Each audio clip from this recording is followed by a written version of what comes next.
What's going on? Welcome back. Episode 173 of the No Clue podcast. We are back.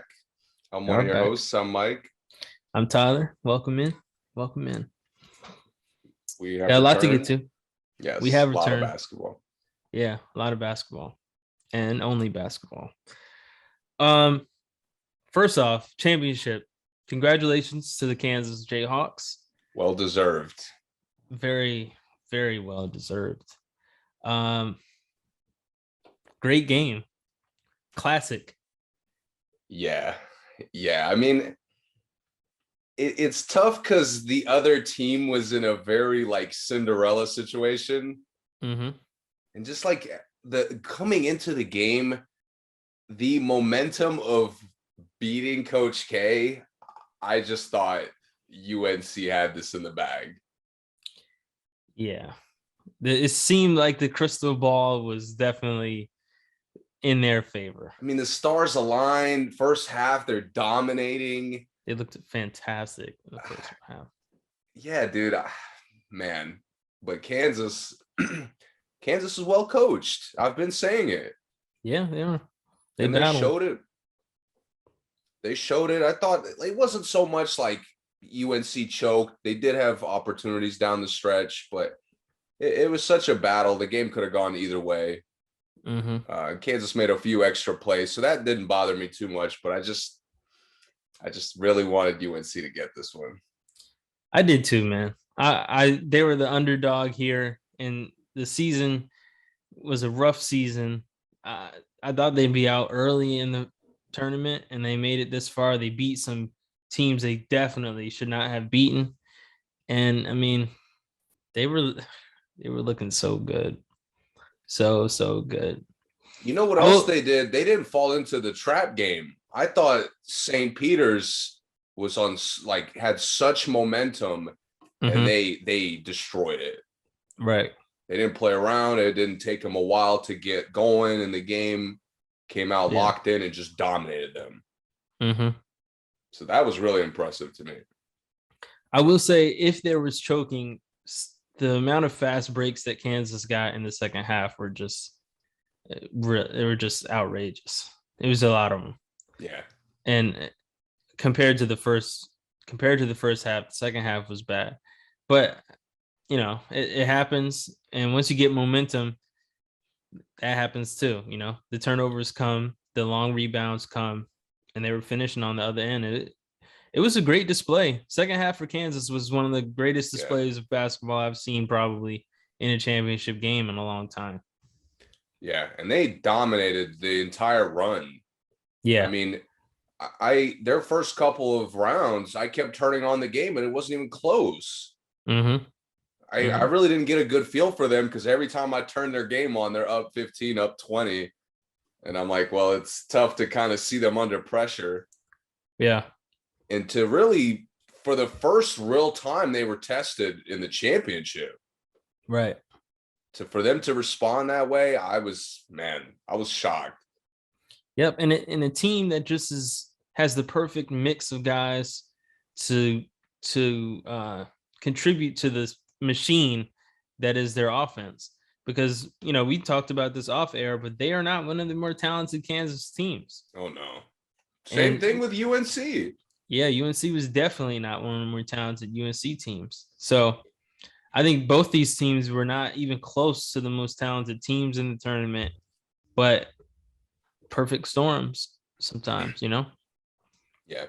Perfect pieces for a winning formula. And again, Bill Self is a fantastic coach. He's created a fantastic system. Both teams that Roy Williams left legacies at, which I thought was really, really cool. I thought it was cool him being at the game, kind of supporting both teams. That was cool. Yeah, he looked so happy, and obviously deservingly so. Yeah. Did you see the alumni from Kansas, Pierce and Mario Chalmers? And yeah. That was awesome too. Yeah. Awesome. Yeah. I really like the atmosphere, man. I thought I was kind of annoyed during the Duke UNC game how it was just so much Coach K, just in between every timeout, there's a segment about him. Yeah. I just thought it was a little excessive. But here, honoring both organizations, I kind of hope they do more of that. Me too. Even if Me it's too. not as much NBA talent as obviously Kansas has, I still want to see some of the alumni who play pro at some level for Right. some of the other schools. Yeah. And UNC has more college talent than Kansas has, and Kansas has more NBA talent. Yeah. Because UNC, I watched the interview of Hansborough before the game, Mm. and all the guys from that year were coming there. UNC legend, yes. Yeah, Danny Green, I think he said maybe Danny Green would show up if he could. Lawson Ellington, all those guys, obviously Sean May is on the staff already, but Marvin Williams showed up. That was cool. That was cool. Of course. And UNC, just like you said, has such a proud history of college players. Yeah. It Unforgettable was, college players for sure. oh yeah. Yeah. Yeah. It's I will crazy how you say, can remember so many others. I can remember so many of the others for UNC, probably more than any other team, because they have just so many guys that are. Yeah, off the top of my head, I think, like you said, memorable. Yeah, like Dexter Strickland and PJ Harrison, Oh, and yeah. those guys weren't like Will Graves. Those guys weren't like legends, but you definitely remember their impact. And you can't say that for a lot of other schools for Hey, sure. bro, I remember the Zellers. Yeah, yeah, And for they're sure. awful in the league. I Yeah, mean, Cody Zeller's not awful, but not memorable in any way. right. Yeah, And in yeah. college, I mean, Tyler Zeller to me was a really impressive college player. He was. He was someone that you had to think about him every game. Right. Yeah, yeah. Um, anything else about this game? About the championship, no. I Okay. will say UNC, and I told you Oh yeah. numerous times how much I love this team. Yeah. To me, this run put the debate between Duke and UNC to rest. Okay. Tell me more. Beating Coach K in the final home game, Yeah. check that box. Yeah. Beating Coach K in the tournament, his final game, check that box. The only time they met in the tournament too. Inferior roster this year. Yes. So the 2 wins are even more impressive. Yes. A more dysfunctional year, so make the wins even more impressive. Yes. And the biggest thing to me, 50-50 all time against Coach K. Mm-hmm. That to me, and it's not been 50-50 with talent. Plus, there's been 3 different coaches that have coached against Coach K, right? Exactly. Now, Hubert being the third, it was Dean, maybe 4. Someone was in between Dean and Roy, right? I wouldn't be surprised, but that's too far back for me to remember. I think so. I could be wrong there. I'll check that. But yeah, he with all different coaches have beaten from UNC, Again, which is awesome. it's just UNC makes Coach K's legend look not as big. Yeah, because you think if Coach K has more talent, more experience, he should be a first-year coach easily. Even if it is UNC, it seems like he would out-strategize a first-year coach. Yes. But, so that to me, the 50-50 is the key there. Because like you said, the school hasn't had the consistency that Duke has had. Right. They haven't had the immediate pipeline of NBA talent that Duke has had. At all. Look, they had a couple bad years, and they are just now getting NBA players again. Yep. That was Luke Mays was their last high-level player prior to this year that I remember.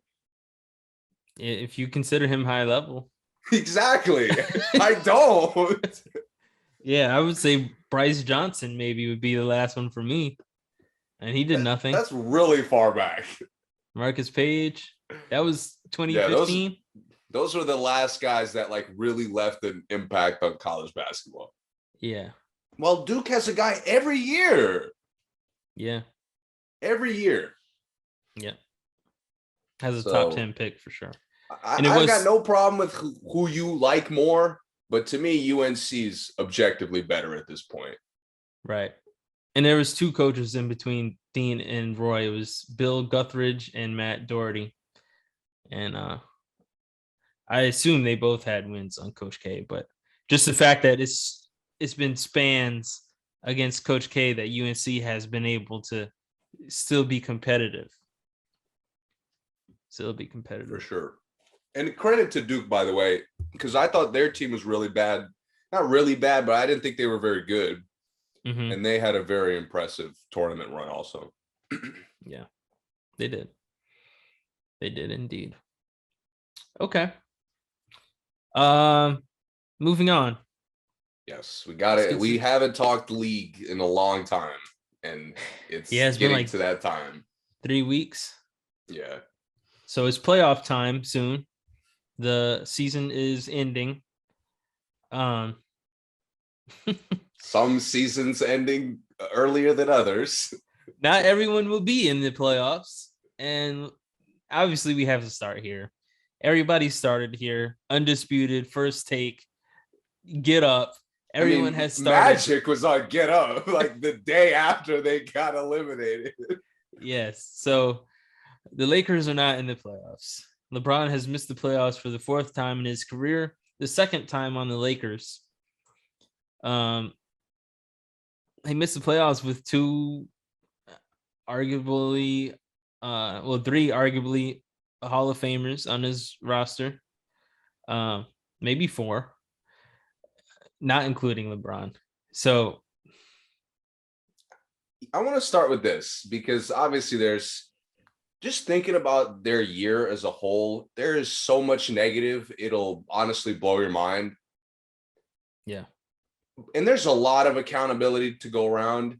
None of it goes to the role players. I completely agree. None of it. Because if we're being honest, nothing the role players did surprised me. Malik Monk, Austin Reeves, I would even say Dwight. Who else is on the team? I mean, DeAndre didn't make it through the year.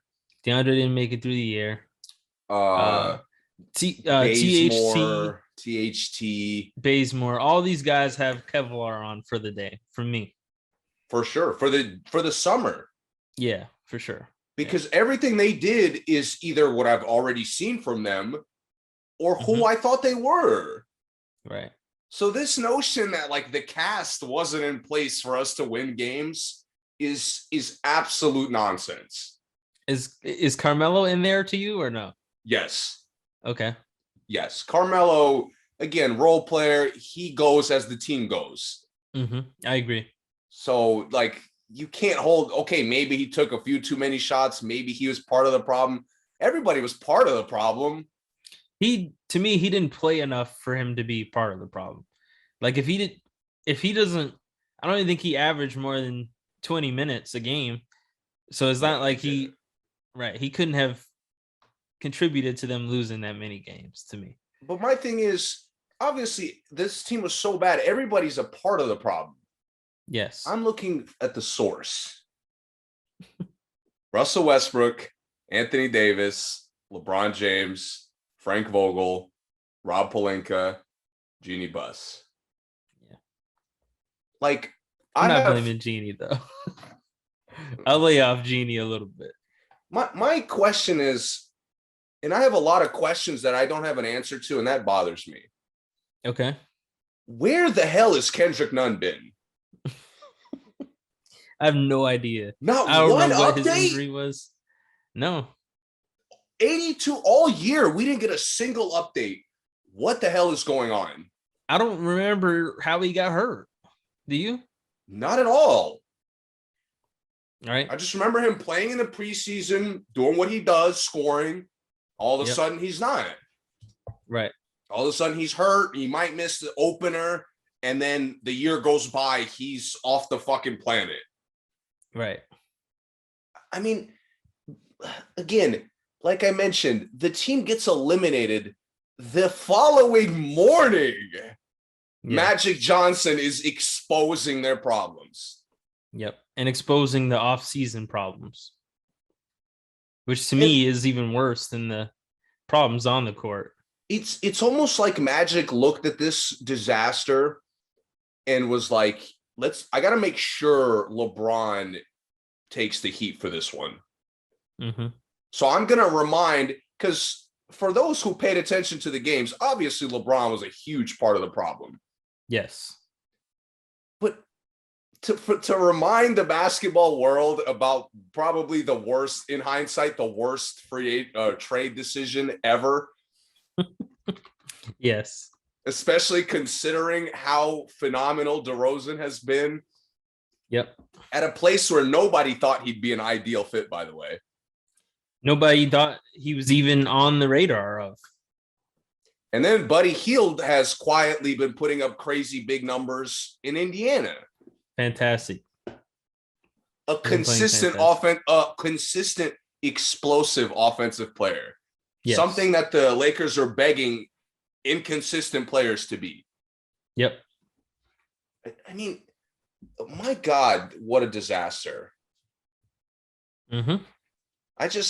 Honestly, since the All-Star break, must win. They don't even try.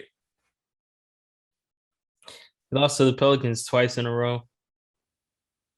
Lost to the Wizards. They blow leads like every other night. Yeah, they do. They give up 40-point quarters every night. Yeah, they've set more losing like records in losses than they ever have, I think, in like the history of the program. Honestly, it got to the point for me, like watching them pissed me off because they disrespect the game. Absolutely. Because they get, again, we've played a ton of basketball. We know how games could go. I've played countless pickup games against superior teams, been blown out most of the game. And then when they relax, somebody gets off to make the game seem respectable. Out of their 45, 50 losses, I swear to God, they did that 35 times. I agree. They got obliterated in a quarter and a half and spent the third and fourth quarter making the game look decent. Mm-hmm. I've never seen anything like it. You don't play to start the game, and then at the end, you don't want to look bad. Right. Honestly, like their fourth quarter stats are good because of that shit. And it's all so fake. It is. And part of it is because you have two of the greatest stat chasers in NBA history on the same team. Maybe three. I mean, Anthony Davis, I wouldn't say that he wasn't a stat chaser. But LeBron and Westbrook, bro, they average 8 turnovers a game together. 8. Most teams don't average 8 turnovers a game. They average 8 by themselves. Russell Westbrook is going to finish the season as the league leader in turnovers. And he's averaging 3.8. LeBron averages 3.5. So barely, Westbrook barely beats him out. And I just like, how many, do you remember any of these last like couple weeks watching any of their games? I've watched a few of them. I try not to watch. It's hard to get through their games. I watched the first Pelican game because I figured like that was essentially a playoff game. Mm-hmm. Okay, they tried. I'll give them credit. They weren't like pathetic. Yeah. But they just looked completely distraught at the end of the game. Yeah. I mean, they're struggling to even get shots. In a close game against a fringe playoff team. I can beat that one. I watched the Rockets. I watched the Lakers Rockets game. When Jalen Green went off in overtime? Yes. Or recently? Oh, okay. Yeah. He scored 10 points in overtime. In overtime? He's telling you after the game. Yo, the Lakers are so ass. We literally just hunt mismatches. Yeah. They lost the overtime by they lost overtime 19-10. They lost by 9 in the overtime. I mean, obviously they lost the game by 9, but Houston scored 19 points in overtime. That is just like putting the video game stats on rookie difficulty. That's what that is. Right. Led by 2 players that are both under 21. And they just ate the Lakers up. They eat everybody up though. To their, to the Lakers' defense, they eat everybody up. But of all teams that they should not eat up, you would think it would be Avery Bradley and LeBron James and Westbrook. I mean, the Lakers are it's just funny to me. The Pelicans didn't snatch the standings from them. No, like Pelicans when just kept playing basketball. Exactly. When Ingram went out, they slowed down. A prime opportunity. You win some games, you pull away. Now we're coming down to the final game, figuring we don't know what's going to happen. Right. I mean, the Spurs were losing more than winning this whole time. Yep. And they still caught you in this. DeJounte Murray wasn't even playing for a while. I had no idea. Me either. And they've managed to find a way to win a game. He could make all NBA just based off the fact that they knocked the Lakers out of the playoffs to me. Just because he's played fantastic this year. And just for them to make the playoffs, their team is terrible. The roster, it is disgusting. Phoenix, if they, by some miracle, get in the 8th seed, wow, Phoenix is going to just dismantle them. Oh, yeah. They could sit Booker and CP and beat them. Maybe not both, but they could definitely sit one. Definitely manage CP's minutes a little bit. Nah, you're probably right, because Phoenix has been just spectacular all year. They played great without CP for, as much as he missed. So, and then the just Denver to focus on the Lakers. I was gonna say the Denver and Phoenix losses are just. I mean, they probably were supposed to lose to them. Not really on paper, but the way they've been playing, they were supposed to lose to them, obviously. I watched the Denver game when Jokic had like 18 rebounds.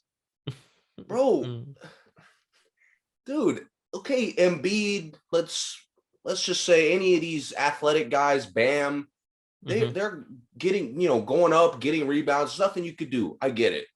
Right. Dude, I'm watching Jokic tap, tap, tap, tap, tap, tap to himself. He's not even getting off the ground.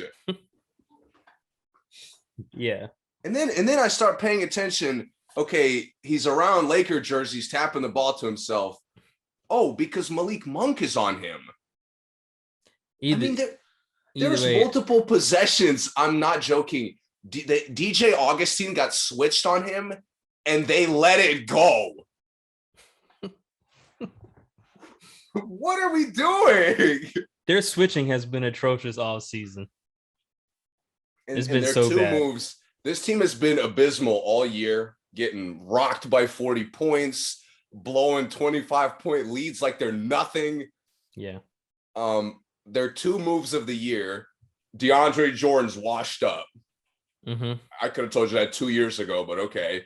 And then we need consistent shooting, so we'll bring a 5'10" guard on a roster that can't get any stops. 5'10", 36-year-old guard at that. Who shot the ball great, by the way. Credit to Augustine. I thought he looked nice. I would like to see him on a roster again. Oh, yeah. Yeah. Augustine, he still got it. But to think that at his age, he's going to come and save your franchise this season. How old is he really? 34. At the age of 34, he's going to come and resurrect your season. It's not getting it done. It's not it. His cast, honestly, as the year progressed, I'm looking at Vogel even like trying to change lineups up. And defensively, this team has been hopeless all year. Bro, the fact that this team like looked at Schroeder and like laughed in his face when he wanted to come back. Disrespect. It's so disrespectful. He definitely would have helped this team. 100%. A lot of these guys, I mean, like them. I don't know why they brought Avery Bradley back. He's done Speaking of nothing for guys, them since he's been on speaking the of guys roster. that are washed up, Yeah. Avery Bradley, no disrespect to him, but the league has passed him by. Yeah. You're not stopping Luka Doncic at 6'4". Right. You're not stopping Trae Young at 6'4". That's not big enough. Right. And he's out there trying to strap. He's out there fucking hacking like it's 6 years ago. Like, yo, can we stay in front of somebody? Right. I mean, why? Russ isn't doing it. LeBron's not doing it. AD is physically incapable of doing it. Right. I mean, my God, this was a disaster. Yep. In every possible way. Yeah. And what's more of a disaster about it is their future is hopeless. Yep. It is. They have no scenario that digs them out of this hole. The point about AD talking about at the end of the year, talking about if they were healthy, their record would have been better. Like they could have done something special. Yeah, my injuries clearly played a part in it. AD, Bro, yeah. just that's the dumbest shit I've ever heard. Right. Because the league makes you look bad. Did Jamal Murray and Michael Porter Jr. miss this entire season? Jokic has been playing alone all year. Exactly. Memphis is 20-3 without Ja Morant. Paul George missed 22 Clippers games. are in the playoffs with missing their duo for a big chunk of the year. Missing Kawhi the whole year and missing Paul George for 25 games. The Nets haven't been healthy all year. They're in the play-in. Yep. The Nets have been a disaster. They still managed to get in the play-in. Ja Morant missed how many games? Yeah, Ja Morant 20-3 without him. 23 games he missed? He missed 23 games. They won 20 of them. CP missed games. CP, Everyone Suns in are the fine. playoffs missed. Everybody. Everyone in the playoffs, best player missed games. Every single playoff team in the West has had to deal with injuries. Utah, Dallas, Denver, Clippers, Golden State. Yes. Golden State has had to deal with just as many injuries as anybody else. Yeah. They're the second seed. So this notion that because they weren't healthy is the reason why they sucked. Then Brook Lopez has played like 6 games this season. 5-10 games, yeah. Miami, Jimmy Butler missed like a third of the year. Yep. Miami was just fine. All these teams. Chicago hasn't been healthy all year. Bro, Cleveland missed both their starting point guards. Dude, They've had a new starting point guard like every month this year. Not a roster in the playoffs was healthy the entire year. Yeah. So for Anthony Davis to have the nerve to, like, honestly, how stupid can you be? Yeah. I'm like really thinking about it, and you're completely right. Every roster has been missing every somebody. single one. 76ers played without Ben Simmons the entire year. I feel Boston, like Toronto was missing somebody. Boston's missed people all year. All year. Yeah. It's just bizarre that he had the stupidity to say something like that. Zion hasn't played this entire season. Valanciunas missed the 2 games that they lost to them. I know. It's just bizarre. Yeah, so. Like, honestly, we've talked about Russ all year. Uh-huh. I mean, by the end of the year, you didn't bench him. So Vogel, you threw away your job. Mm-hmm. And it's not your fault because the team quit on you. Right. But there's no scenario where Vogel doesn't lose his job for this. I agree. And it honestly looked like the team the second half of the year knew that. So they were like, fuck it. Because that's how they played. Like I said, a disrespected game. You're right. You're completely right. Completely right. And I honestly, I can't tell you where they go from here. The Lakers are in one of the most difficult situations to me because I don't know what they need to be better. I just know what they don't need. But I think those are the scariest situations for a front office, especially for an aging player in LeBron, Dwight Howard. I mean, I don't think Dwight Howard cares, but LeBron saying, okay, well, I have no idea what this team is missing to be good other than just playing better. So those are places where you have to make a hard decision. And it's a high risk, very little reward decision most of the time.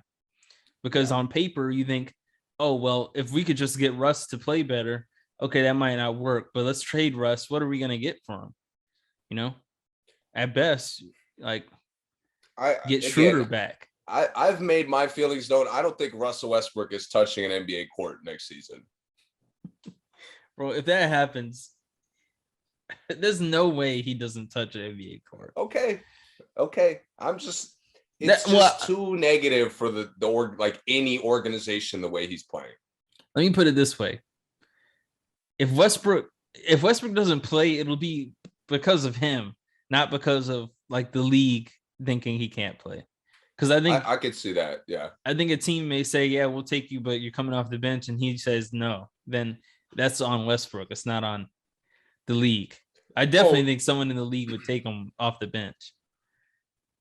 It'll be interesting to see. I'm still sticking with my point that he's done. This is the last we've seen of him. Funny thing is, Kemba got benched and was still like capable of dropping 30. Like the few times that Thibodeau had to bring him in, he like had 25-point games and still helped the team like get close games or get wins. Westbrook starts and wasn't doing that well. No. He was starting and wasn't doing as well as Kemba got benched for, which is crazy. Look, again, I've been harsh about him all year, and I'll make the point that he probably showed one of the dumbest individual basketball seasons I've ever seen. I would agree with that. At any level. And I coach high school, so like I'm not coaching elite high school basketball. And the stupidity I see from Russ as a pro, I don't see from JV players. I'm honestly being dead serious. That's the shocking part about it. Like it's not a joke. Bro, some of the passes Westbrook made this year are in all-time hilarious. All-time worst passes. Well, I shouldn't just say Westbrook. The entire Lakers roster has made some of the worst passes I've ever seen in basketball. 100%. Whether it's DeAndre, LeBron, Russ, Anthony Davis is a surprisingly horrible passer. Yes. How did Russ forget to lob? I have no idea. Like he didn't just forget. He's not just throwing inaccurate passes anymore. Like the timing is awful. He throws lobs to guys that just start rolling. Yeah. Like and they look hilarious because they go straight to the other team or straight out of bounds. Right. But he has no timing with guys that are lob specialists. Right. He's played with lob specialists like in his entire career, and now he can't throw a lob. Yeah. We got a Russ to LeBron lob. None. I don't think we ever got one. I can't think of one. I can't think of one. 82 If it was, games. it wasn't memorable at all. 80. The only memorable oops I saw to LeBron were from Malik Monk all year. I think Austin Reeves gave him one that I remember. But yeah, definitely from Monk. He had a couple like real tough highlights with him and Monk together. But I was gonna say let's give Monk some credit because he by far was the only highlight of his career of this season to me for the Lakers. There's no highlights to me. Like I said, Monk didn't he didn't further his resume with this year. He's still inconsistent as ever. He didn't further his resume, but to me, he's the only one that showed that he may be worth keeping on this roster. To me, I'll give you that. Maybe. And I'm not saying like he's a lock to stay on the Lakers, but if he came up on a trade, I'd be like, well, can we, is there anyone else we could send? Like he's the only one I would say that about. I have no problem with them coming into next year with him like being their best bench player or one of their best bench players. Yeah, I like that. That's the one thing this year. He didn't really show that he could be a starter yet. That's kind of what I wanted to see. I I'm not sure if I blame that on him quite yet, but That's obviously a great point. yeah. Even the teams behind the Lakers, like the Kings and Trailblazers, are within 4 games of the Lakers, and they've both been missing. Dude, their the starting point Lakers guard. are closer to the bottom of the conference than they are to the 7th seed. Yeah. Think about that. Portland. They're closer to Portland than they are to the 7th seed, and Portland didn't play Damian Lillard the whole season. Trying to get a draft pick. Yeah. They're trying to get a draft pick, and they respect the game more than the Los Angeles Lakers, who are supposed to be contenders. How hard do you think the Lakers go for Dame Lillard in this offseason? I have one point about their offseason, because obviously we're going to talk about it a lot as we get to free agency. They're going for Dame for sure. They have to. You're probably right. And I like it in theory. No, I'm not saying that I want them to. I'm just asking, how hard do you think they will go for him? Like trade everybody?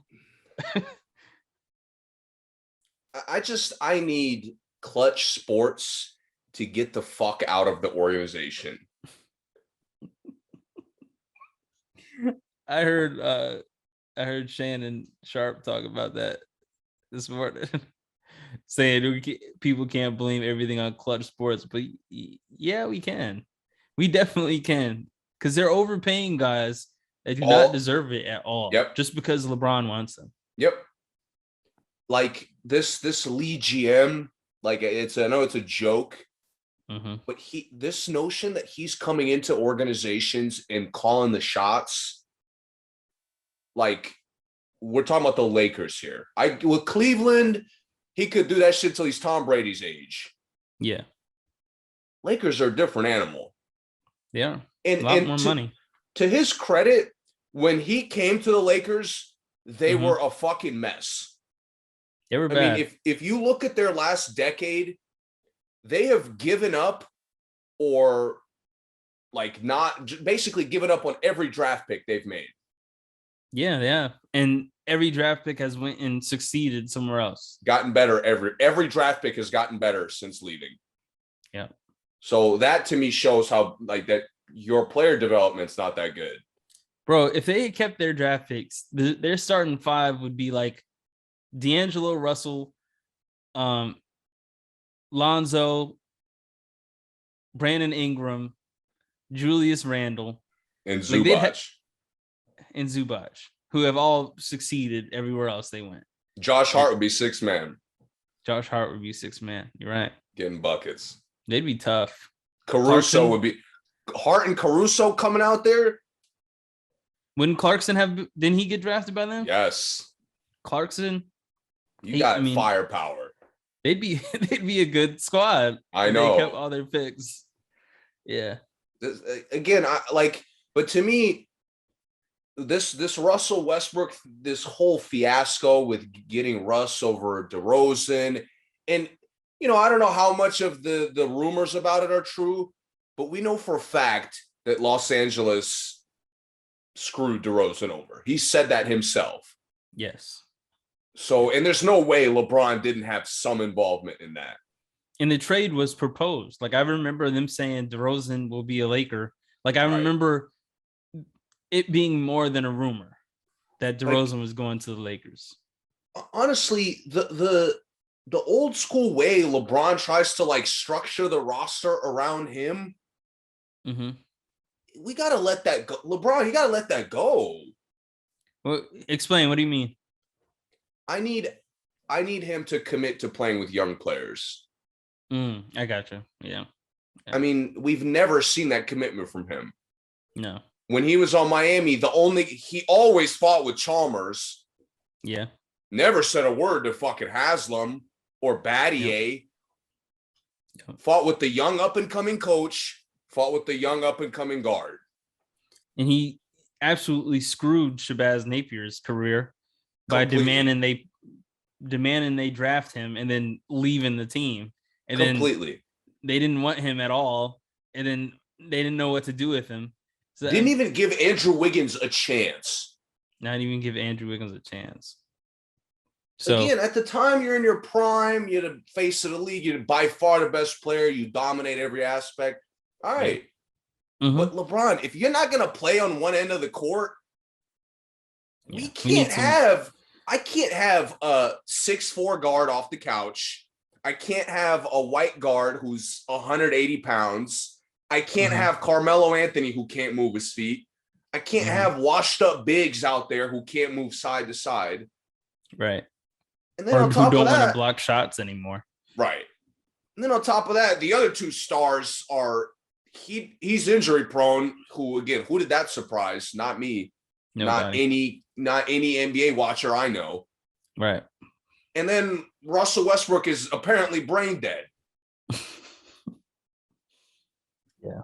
Like now you got to take a step back. Yo, I fucked up last off season. I'm committing to this team. Right. Unless someone who, I mean, we see other people, Sam Presti's, what's the guy's name from Golden State? I forgot his name.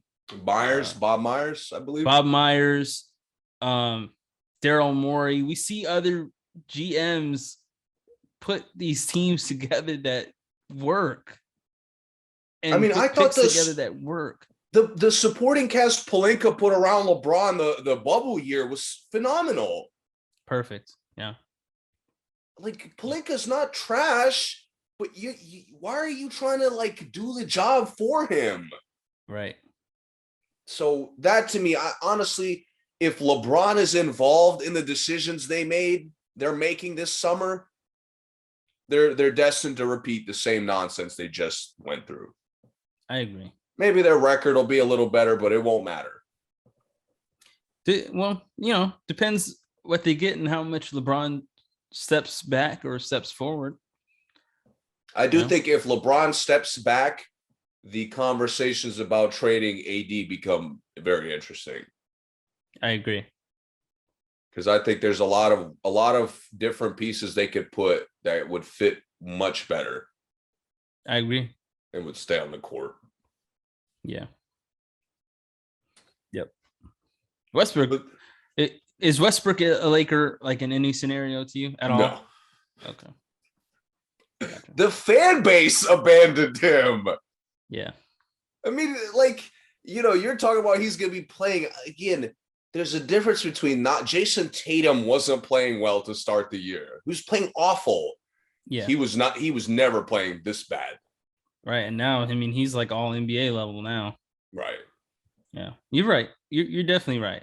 Westbrook, I wouldn't be shocked if he wasn't on a roster, but I still would attribute it to his attitude versus not being good. Some of that definitely would have to be his attitude, I think. Yeah. But it's the contract too that's insane. Mm-hmm.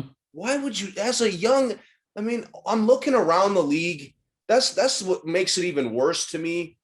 Mm-hmm. Is all these young teams are getting better. They are. I'm not making drastic gambles to bring in a turnover-prone guard. Yeah, like we talk off air about Houston. Like, what would you trade from that team for Westbrook? Houston, Detroit got a lot of pieces, but it's like, why would they want him? Right. He's not making any of your current pieces better. Right. So, and that's the problem. I'm looking at his match, how he matches up with any other player, and all I can think of is negative. I'm telling you, I've told you 4 years ago Westbrook would be a Knick. It's coming. Unfortunately, it's coming. I think it's gonna come this year. I think it's gonna come this year, man. But good, best of luck to you, LA, because you're due for some tough times. Yeah, definitely. Stay faithful, Laker fans. It's gonna be a tough road. It is. All right. Who's next? Who you want to talk about? Let's stay in the West. Okay. Man, I'm worried that people are sleeping on how well Luka has been playing. Worried in what way?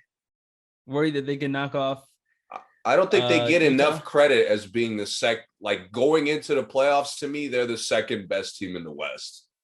Okay. And you know what's kind of funny? And I think I mentioned this really early on our podcast, but I felt that Trey and Luka would be like the new generation LeBron and Steph. And Trey probably numbers wise, Trey is probably at Steph's level now, but he's not quite like winning wise. Obviously, he doesn't have the roster that Golden State has had yet, right? But Dallas, the team Dallas has looks exactly like some of the teams LeBron has had in his career to me. It looks very similar to the first Cavs run as far as how it's constructed. I have a big that's just big. He doesn't do much else. He can hit jump shots. Everyone on the team can hit threes. Everyone on the team plays really hard defense. I have a backup guard that can mess around and get 28 anytime, but I have the ball in my hands 90% of the time. And that's how the first Cavs run really was for LeBron. And I think Luka is playing very LeBron-esque. Obviously, he's a much better shooter, but the way he distributes, this is the dream team that LeBron tries to create all the time. And they created it in Dallas for Luka. You know what's the crazy thing about it is, and they didn't have to spend as much money either. Their Porzingis trade, specifically to get Dinwiddie, has been probably one of the smartest moves I've seen in recent years. It was another one, big risk. Yeah, and it's not a traditional fit because, again, if you're asking me just off the top, would I think Dinwiddie fits with Luka? I'd probably be pretty negative about it. Mm-hmm. But it's the ability to get another creator guard. Yeah. Now, and Dinwiddie has succeeded getting limited touches. Mm-hmm. So now he falls back to the role he basically became a good league player doing. Right. Because he's naturally an off guard. Right. And teams have been trying to force him to be a point guard because it looks nice having a big point guard coming off the bench. I think most teams like how that like archetype looks because Clarkson's kind of big coming off the bench. Kyle Anderson had played that role a few times, guys like that. So I think that it looks cool, but we see now that he's way better off the ball. He's not supposed to be on ball. And sometimes, and the other problem, I think, I don't know how much of it the Wizards are responsible for, but when you put pressure on a scorer to be a playmaker, it makes him hesitate. Yeah. And that's what I saw at DC a lot of the time. He's thinking too much. Mm-hmm. In Dallas, you know what he's doing? Shooting the ball. That's it. And it looks fucking great. Yep. Like he's shooting over contests, doesn't matter. He's taking questionable like quality of shots, but it's not just Luka who's capable of getting those. Right. And Brunson doesn't have to be going off to get those. Are people ready to apologize to Jason Kidd for acting like he was a trash coach all these years? Yeah, I will. Yeah. I was mistaken. Well, not just you, but the media in general, like them getting Jason Kidd was just like, we'll see what happens. But I always thought it would be a great fit because, it's the knowledge. But and this is kind of these guys. It's kind of a common theme with a lot of the West teams is how great the chemistry is. Mm-hmm. Dallas's chemistry has gotten better almost every night. Like every game, it's gotten a little bit better. Yep. Every game, somebody's looked a little bit more comfortable. Somebody looks just like they fit the rotation better. Mm-hmm. And then once they made the move, perfect. They've been essentially perfect. What's strange, I mean, to your point, what's interesting is the West has less, I would say, talent for talent. Like players as far as depth goes, I think the West probably has less talent, Yeah. but that helps them because I think there's more roles that are filled and less trying to leave your role in the games. I think that helps their chemistry because everyone isn't like a concrete spot that they stay and they don't rock the boat in that way. You know what I'm saying? Yeah. In the East, we've seen that issue so many times. Whether it's, Boston, obviously, 76ers, obviously. When your chemistry is inconsistent, the quality of your shots it varies so much. Yep. That's why Miami has often, I think Butler even said it the other day. He literally said, when we make shots, we look unstoppable. Right. I'm like, and when you're making shots, the quality of your shots is much better. Yeah, it is. But some teams like Phoenix and Dallas has shown, Memphis has shown it. The chemistry is so impeccable. You're always generating good shots. Right. Just because the team is that committed to doing that for each other. Right. Yep. And it looks great. It does. It sure does. All right. Who's next? You got any other suggestions to go to? You want to talk about the play-ins? Yes, the 4 play-in teams. I mean, maybe Minnesota catches Denver, but I doubt it. The chances are pretty low. They only got what, like 2-3 games left. Yeah, 3 games, I think, and we'll see. I don't know. You never know who's gonna rest or not. If they rest Jokic, it's possible, but I doubt if they do. Well, I'll just assume for today that Minnesota will be the 7th seed, just because the chances are pretty unlikely. Right. I want you to give me the 2 teams you think are coming out of these 4. The Timberwolves and the Clippers. So you think the Clippers are gonna lose? Wait, no. They lose the first one, they win the second, they're in. Yeah. Yeah. Or either one of them. Whoever loses the first one I think they can beat 9 or 10. I think the Pelicans have the best bet coming out of the. Yeah, I think the 2 teams game you named are significantly better than the Pelicans and Spurs.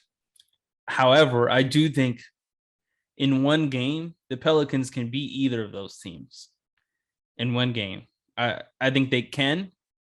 I just don't think they will.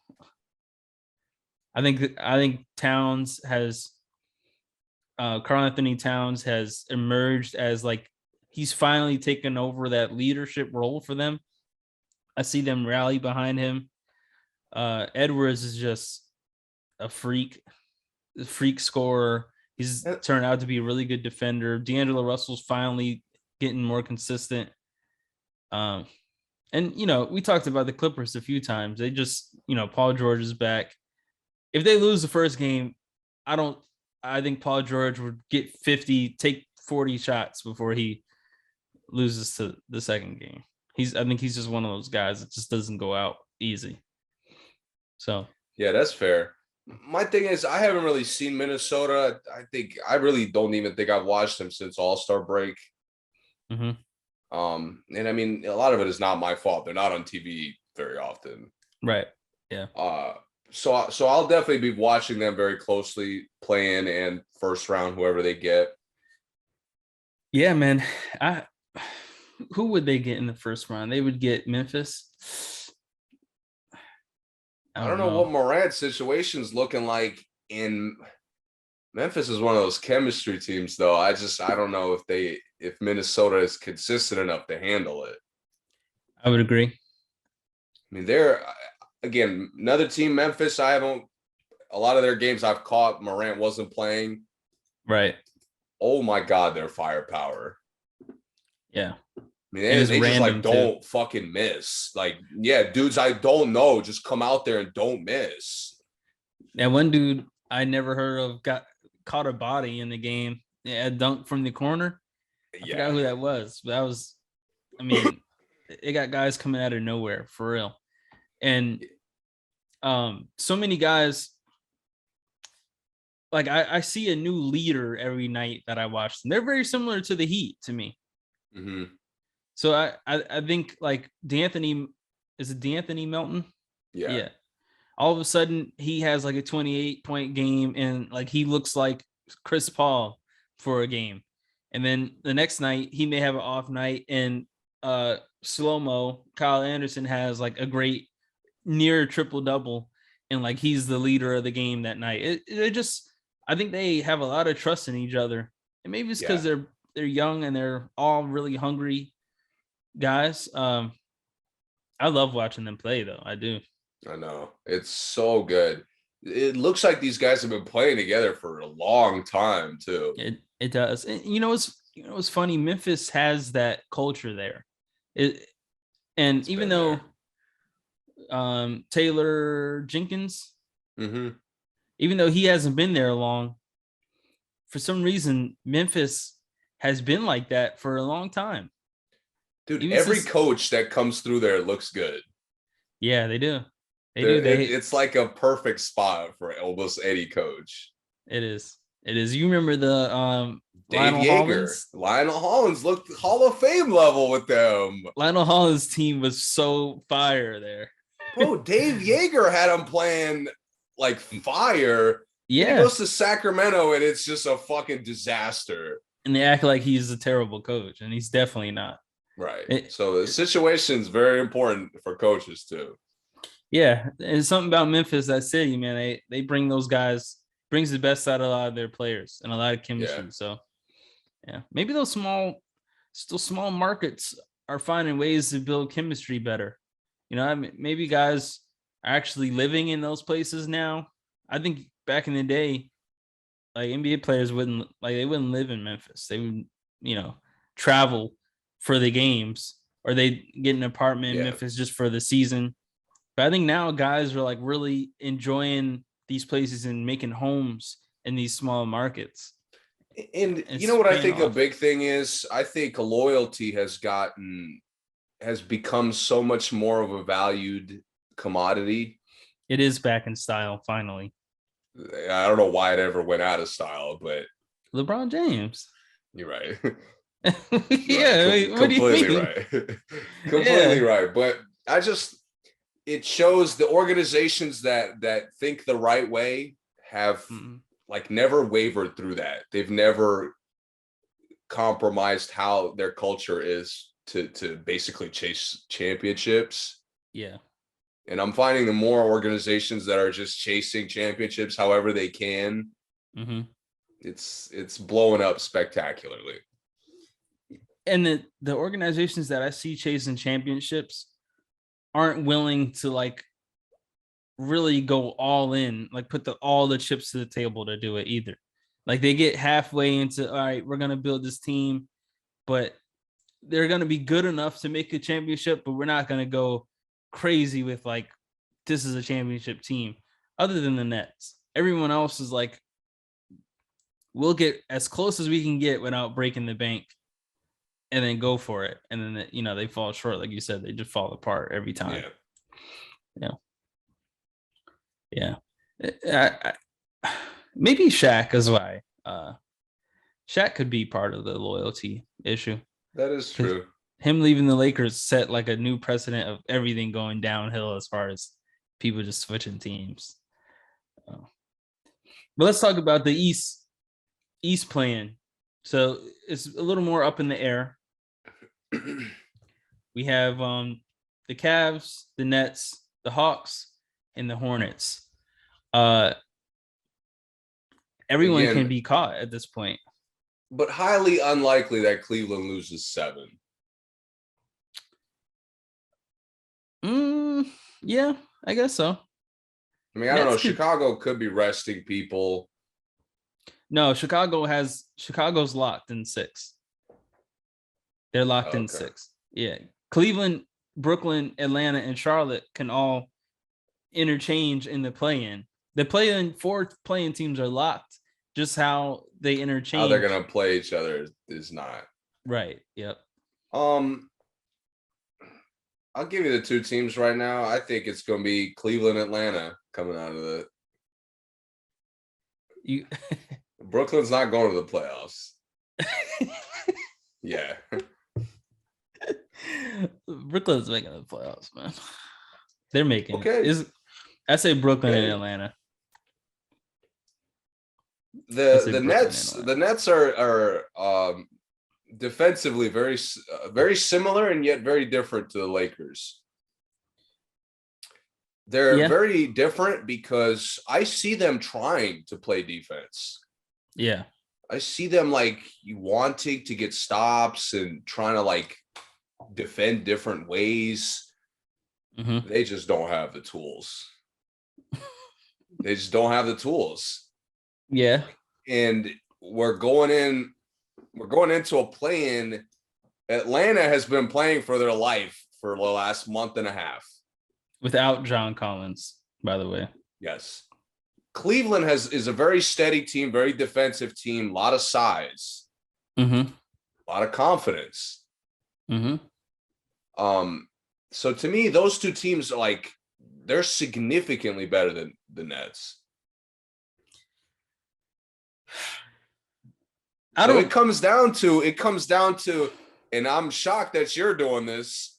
You're trusting two of the most untrustable guys probably ever. Because I know Kyrie went off against Houston yesterday or the day before, and it looked great. 8 threes, a lot of assists. I also saw Kyrie the other day score 30 points on 32 shots. Yeah. Durant had 50. Durant got a career high and took less shots than Kyrie did to get 30. They have no chemistry. And it's obvious because they haven't played much. So the obvious is you take the ball, I take the ball. We don't do anything together. We're just going to go off. It's just two players that can score on anybody on the same team. That's all. Yeah. It's really all it is. I just think Atlanta is built to beat them. I really do. I agree because although Kyrie had he had 42 against Houston. Yeah. The two guards for Houston combined for 75 points. So, yeah, or I want to maybe 67 points or something like that. Since Kyrie has come back, and I should have looked this up because I should have pointed out some of the box scores, but almost every point guard has lit them the fuck up. Specifically since Kyrie has come back. Atlanta beat them without John Collins, right? Yes. And John Collins, I believe he's coming back. What did Trae Young have that game? Something wild. And I know Trae Young, it's not surprising, but it was fucking wild. Let me find it because I want to see what it was. I know it was a really good game. He had 36 and 10. A little light. Something light. 24 shots, shot 42% from the field. No, he took a lot, but the problem to me is I'm watching the game and I think the Atlanta has the best clutch player in this matchup. Yeah, they do. So Atlanta, to me, they have the exact wings to match up with KD. Because KD will eat, no question. Yeah. But he's not chilling on the other end. That's very important. That's true. And that to me is the blueprint. You make similar to the Lakers. If Russ and LeBron have to work on defense, we have an automatic victory. Especially Russ. Right. Yeah. Here it's a lot of it is just for the roster limitations. But if Kyrie and KD have to work really hard on both ends, they're not in good shape at all. So who do they have to work on with the Hawks? Hunter? Gallinari. Oh, yeah. That's Don't disrespect. Gallinari. No, you're right. You're right. I forget about Gallinari sometimes. You're right. Bogdanovich has been playing much better off the bench. Yeah. Finally, he's coming off the bench. How long? You go 75 games before you realize that's the key. Yes. It took him a minute. And it's finally Hunter looks healthy. Hopefully it stays that way. I'm keeping my fingers crossed, but And Jalen Johnson from Duke has been playing really good for them. Yeah. They plug good in athlete. energetic bigs really well. A lot of it is Trae Young, but like again, playing Brooklyn in the game to me, if John Collins doesn't eat in that matchup, yeah, I'm questioning how good of a player he is. Yeah, because a lot of times KD guards the 4, Right. and Bruce Brown really can't guard anybody on the Hawks. To be honest, like Bruce Brown. He's like the wing version of Avery Bradley. He's just too small on the guys they put him. I know, and he's strong, but like, and he's just a little too stiff for like the Trae Youngs and stuff. Like just a little bit, yeah. Yeah, a double move and it's over for him for that play, that possession. I mean, the Nets' depth is in shambles. It is. Beyond just the stuff we've already talked about. Their rotation. Oh my God, it looks so bad. Patty and Kyrie's chemistry is just horrible. Horrible. And Patty Mills can't guard anything. Can't. But part of it is because when Kyrie's out there, Patty has to like guard whoever Kyrie's not guarding. And I feel like it's a lot harder on him when Kyrie's there. Because normally, like let's say they play the Hawks, Kyrie may guard Trae, and then like Bogdanovich is dogging Patty, or like vice versa. Maybe Kyrie, or when Kyrie isn't there and Patty guards Trae, and he has all this help, guys are helping off for him. I feel like it's a little bit different when Kyrie's there. The defensive matchups even change. Yeah, Patty. But I saw Trae Young was hunting Patty Mills every time he was out there. He made him fall a couple times. Yeah. Banged one in his mouth. Yeah. Did the shimmy and banged it. Yeah. So to me, like you literally, the one recipe for the Hawks for them to get a guaranteed win is having a guy who can't guard Trae Young guarding him. And that's what the Nets do. I like Seth Curry. If he's healthy, I like Seth Curry, but he's another guy who mostly plays on one end. Can't guard anybody. Can't guard anything. Yeah. You know, Drummond gets in foul trouble. You're throwing Claxton out there to do what? Do the same thing. Foul. Yeah. And KD just complained about it the other day. That's not going to change, KD. I will say, though, if Brooklyn gets a home court advantage, I think they have a chance. I think they will make the playoffs. If they keep the 7 or the 8, I think they'll make the playoffs. But if they get down to 9 or 10, especially 9, it's a wrap.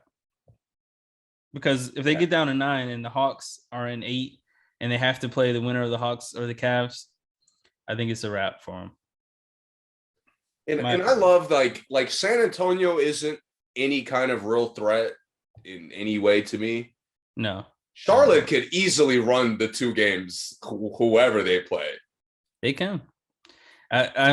Brooklyn should be worried about getting very worried because if they drop down to Charlotte can beat them.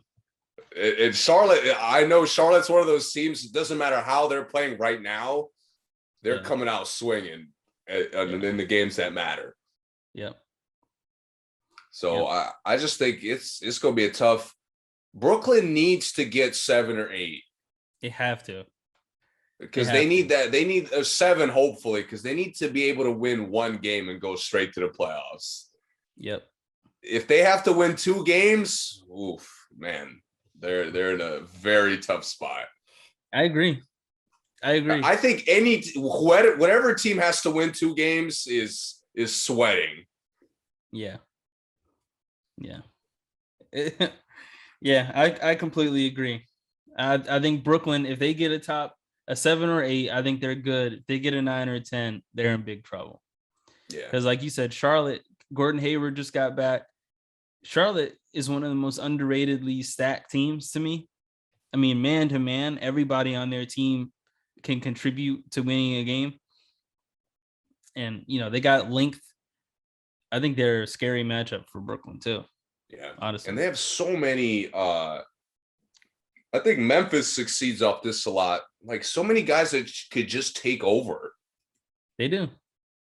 with Charlotte, it's a little more expected, but not that much because Terry Rozier doesn't take over often. No, but he can mess around and get 40 anytime. But man, when he gets going, his handle looks smooth. Yeah, he's one of the prettiest. The prettiest to get hot. Definitely. Yeah, his game. I like watching his game a lot, but Charlotte got all this firepower. And you got guys. I mean, Oubre could mess around and hit 5-6 threes any given night. I mean, obviously LaMelo can have a triple double any night. Bridges, if his shot is falling, it looks fantastic. You know, they have a lot of firepower for sure. And Bridges, LaMelo, and Rozier all attack the other best players. They do. So like KD and Kyrie are not gonna have a light day having to play those guys. No, they're not. Definitely not. It is going to be a fun playing in the East. Yeah. What about the conference as a whole, though? What are the playoffs looking like in your mind? Brooklyn's about to lose to the Knicks now. That's wild. The playoffs. The Raptors they're a regular season team to me, so I don't think they're really a factor, especially for the top 4 seeds. Obviously, Boston is always a wild card. They may come in and play the Raptors completely flat and get wrecked, like 4-1 possible. But everyone else, I think they have 5 title contenders, honestly.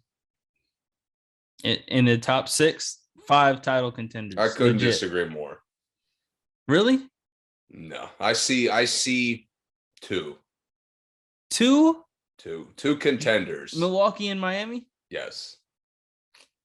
Wow. Ain't no way we're sitting here talking about Philly like they're a real contender. Philly can beat Miami. They can't beat Milwaukee. So I think Philly can beat Miami, honestly. You're trusting. Honestly. Free throws. The free throw boys. The free throws they not going to be getting. Right. Hey, telling you, man, I think Philly can win. I do. I don't think Philly can beat Milwaukee. Like I said, everyone else, I think Philly can beat. Philly can get Boston out of here. Philly definitely can get Chicago out of here. Philly's getting Toronto out of here. I think we may see a Philly and Milwaukee. Well, I guess not, because what would the seeds be? It would be 4 or 5. Philly would win that. Then they would play the winner of. Then they would play the 1 seed, right? Another team who threw away their rotation for a trade. They did. It's funny how the Nets and Sixers both rotation died off of their blockbuster trade. But the Nets started losing right after, and the 76ers haven't went like on that bad of a streak. I know the wins and losses haven't really been significant. It's been mostly good. Yeah. This cast has no chemistry with James Harden. That's a fact. And that to me, the fact that that's not like a disturbing thing, because I really never watched Tyrese Maxey and didn't like him until James Harden got there. That's true. You loved Maxey all season. All season. And now the only difference is he doesn't have the ball as much. Right. And it looks awful. It does look awful. I agree. It's weird that I don't have anything necessarily positive to say about the 76ers, but I just think that when it comes They're to not playoffs, beating Miami off free throws. Come on. Telling you, man. When it comes to playoffs, I think that having probably, I won't say Harden is unguardable still, but having 2 players that are legit threats, I think that's a leg up on a lot of teams. I think that. When was the last time Harden looked unguardable? I said he's not unguardable. I won't say he's unguardable. Okay. No. I just said he's a threat. He's still a threat, but He doesn't look like much of a threat to me. I'm gonna be honest with you. Hey, We're seeing two. Yo, you I think they try lose to to tell Toronto in the you. first round? No. I'm not. They're not like prone to lose to anybody. Okay. Well, But that's how I feel. to I'm a me, bit, that's fair. what? I think that's fair. But I just They, think, go ahead. no, you go ahead. Miami is built to stop those two guys. They are, but they don't all the time. So They do in the playoffs. they should in the playoffs. Miami just annihilates anything without versatility. But we talked about this. Miami is good enough to win it all. Of course. And bad enough. Miami, I hate that I hate that I put them in the same tier. Because to me, there's the three teams I'll say Philly, Boston, Chicago are in the third tier. Uh-huh. I'd say Miami's in the second tier. Uh-huh. In Milwaukee, there's no excuse. We're in dynasty mode right now. I agree. This 4-1, 4-1, 4-1. I agree. I need a gentleman's sweep. There's no reason it shouldn't happen outside of uncontrollable factors. I think the only team that could win more than one game on Milwaukee would be Boston for me. And that's only because they have two players capable of that are nuclear 50. Yes. Yeah. Tatum can ruin your entire sweep plans. You know what I mean? Single-handedly. Yeah. So, and you'll be strapping him for 48 minutes and he just has 35 at the end of the game either way. Yeah, and then you turn your head and Jaylen Brown has 36. Yep. All cornered threes. Yep. So, all this damn, he's barely touched the ball. How's he going off? Yeah, I know what you mean. Yeah, so they're the only ones that I think could shake up the 4-1. And when I say that, I mean maybe it's 4-2. It's 4-2. So. Yeah, that's why to me it's hard for me to even deep dive the East. I think Dallas is closer to Phoenix than people think. You think Dallas is closer to Phoenix? I think Dallas and Memphis are not as far away from Phoenix that people think they are. As far away, they're not as far away as anyone is to Milwaukee in the East, you're saying? Yes. Gotcha. I think Milwaukee is just on a different level than anybody else in the Eastern Conference. I agree with that in theory, but yeah, I agree with that. Yeah, I was gonna say, ain't no way you're having doubts about Milwaukee and having faith in Philly to get it done. Milwaukee is just, I guess the nights that they do lose, I'm really disappointed that they lose, and it obviously is not often because they have second best record in the East, but I don't know. I think it should be easy for them. It should. It absolutely should. Speaking of Philly, real quick, I'm assuming you saw Doc calling it Harden out instead of the bench, talking about how I don't think it was really the bench. It was Harden taking all the shots. No, I didn't see that. Oh, man. Why is Doc doing that? He didn't learn his lesson from that season? My side point on the whole, because he's technically right. If the bench is barely taking shots and Harden's ISOing all the time, yeah, you do have a good point. But dude, last time you called out a star player, the organization almost imploded. Yeah, they're still dealing with it. I know. They could be dealing with it considering he sued them. They could be dealing it for a long time. Right. Yeah. Doc is out here talking to the fucking reporters about his players. Right. Doc, I don't want to hear nothing. Yeah. I want to hear straight accountability. We know Harden's going to abandon you when you need it most. We know that. Mm-hmm. But Doc, I can't have this guy abandoned me. Right. I don't know what I could have done. This guy abandoned. No, Doc.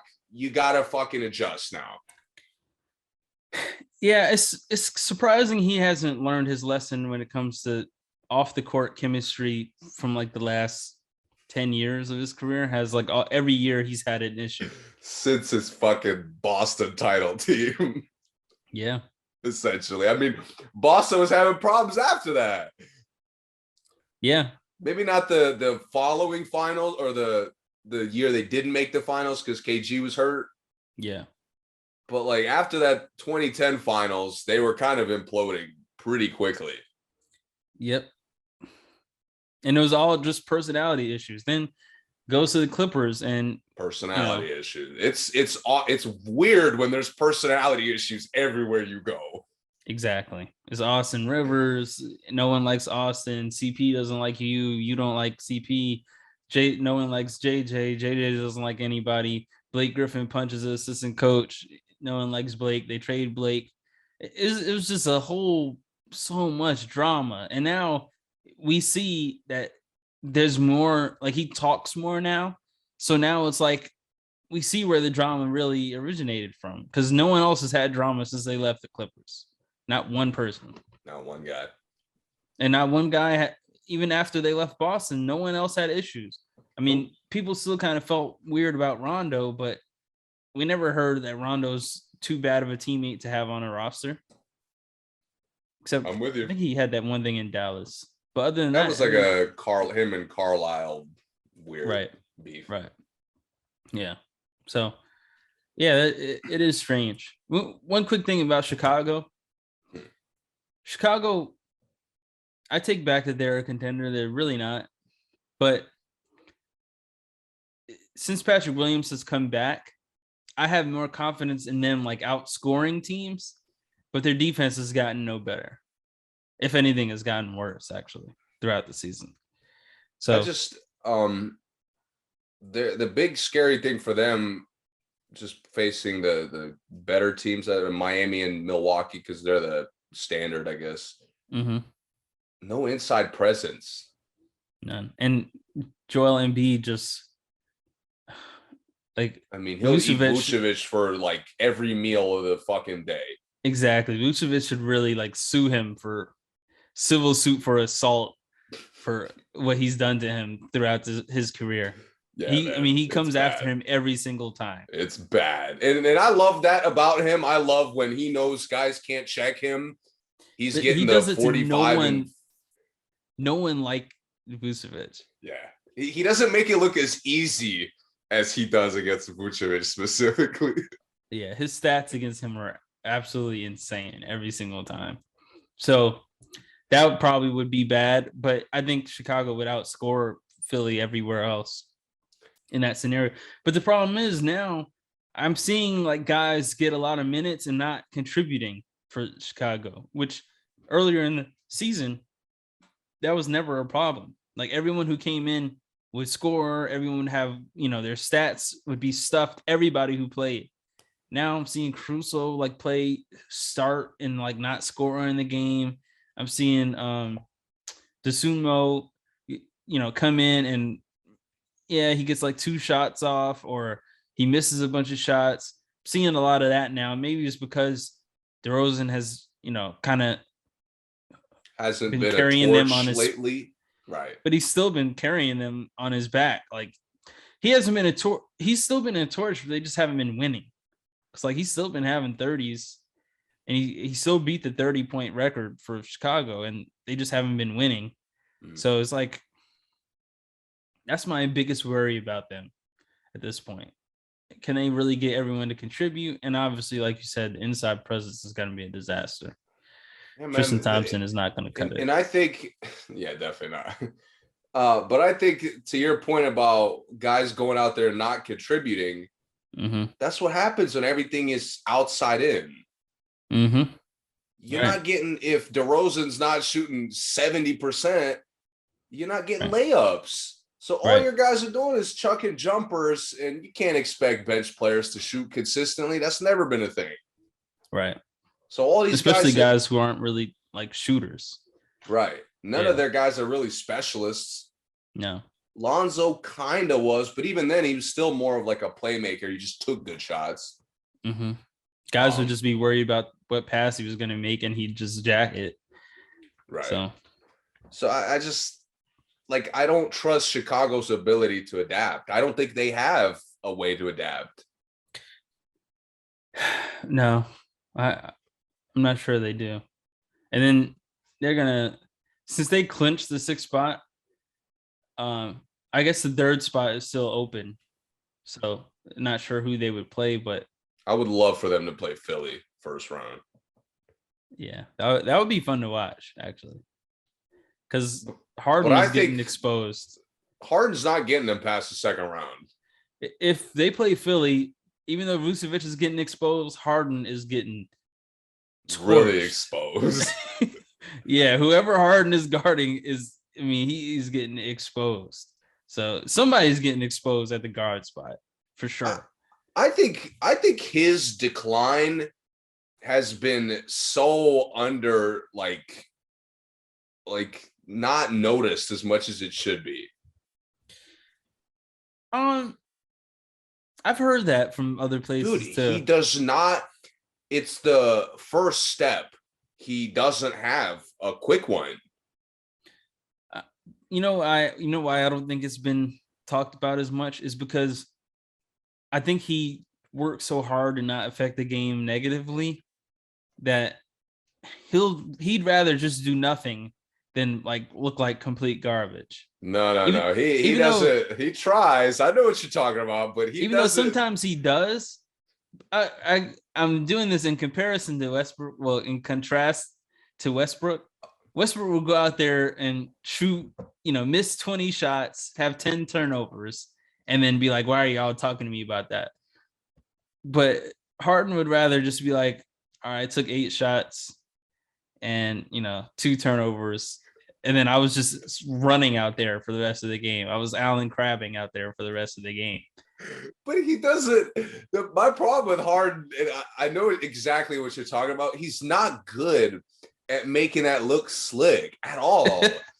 It doesn't look slick at all. It looks so No. obvious. I'm like, James, I get it. You can't blow by like Middleton today. Yeah. Middleton's a big guy, got a lot of length. When he's hitting shots, he's pretty unstoppable himself. He's one of those guys that can't fight, but will get into the argument and be like, "Nah, I'm not even gonna waste my energy on you, bro." Like, nah, I'm gonna let you live today. 100%. And like everyone knows, actually, he just can't fight. So that's how Honestly, Harden is doing it. Honestly, the Phoenix game that one Sunday, this was I think about a month ago. Mm-hmm. It honestly looked like he didn't want to look like Russ. Yeah, that's what I'm saying. That to me, I'm watching. I'm like, yo, like Phoenix's wings make him look unathletic. I watched him play Dallas when he was still with the fucking Nets. Dude, Finney Smith looked like fucking prime mid-2000s Ron Artest guarding him. Yeah, he did. Dude, he's an ISO threat. Yeah, for sure. The versatility, he's got his hands in every passing lane. Yeah. He's like reaching every slow dribble move. Yeah. But the problem is Harden is like, he's so used to just being an ISO threat. Yeah. Yo, you can't depend on that when you can't blow past the guy that's checking you. Right. And that to me is what's happening. How many times is he trying to like go for a layup and having to bulldoze through people? And it looks awful. And he holds the ball like this. Yeah. It looks and just loses the ball. It looks so bad. Or he gets his shit like just swallowed completely. Yeah. And he's out there begging for fucking fouls still. Like, dude, yeah, you could get 19 free throws against Indiana. And then against Phoenix, you go 2 for fucking like 15. Right. All right. I almost wish he would really commit to not playing bad. Like, all right, if you can't blow past your matchup, 5 shots today. 5 shots, and I'm creating every time I touch the ball. We'll see, man. I obviously have a little more confidence in them in the playoffs. I think they're getting Toronto out of here, and I think in that series we'll be able to really see how they look as far as contender goes. But I do think that they have enough firepower to beat every team other than Milwaukee to me. I'll give you that firepower. And I think Embiid has been so unstoppable. Yeah. That he alone could keep them going further and further. And the way he draws fouls and how well, the thing is, if you don't foul him, he's just going to get 60 free throws. So it's up to you. Yes. That's the difference between him and Harden. He's drawing fouls to like go off. Right. He's not just trying to like expose you or just trying to finesse the rules. Or knows that he can't finish the shot, so he's just going to get fouled. And he gets, 2 players out of the game alone, automatically. Like, you might as well throw a trash can out there to start the game because he's going to get in foul trouble anyway. So 100%. Yeah. Yep. Real quick, how did you say you said the Cavs and the Hawks for the play-in in the East? Yes. Okay. And the Cavs are getting swept by whoever they play in the first round. Oh, for sure.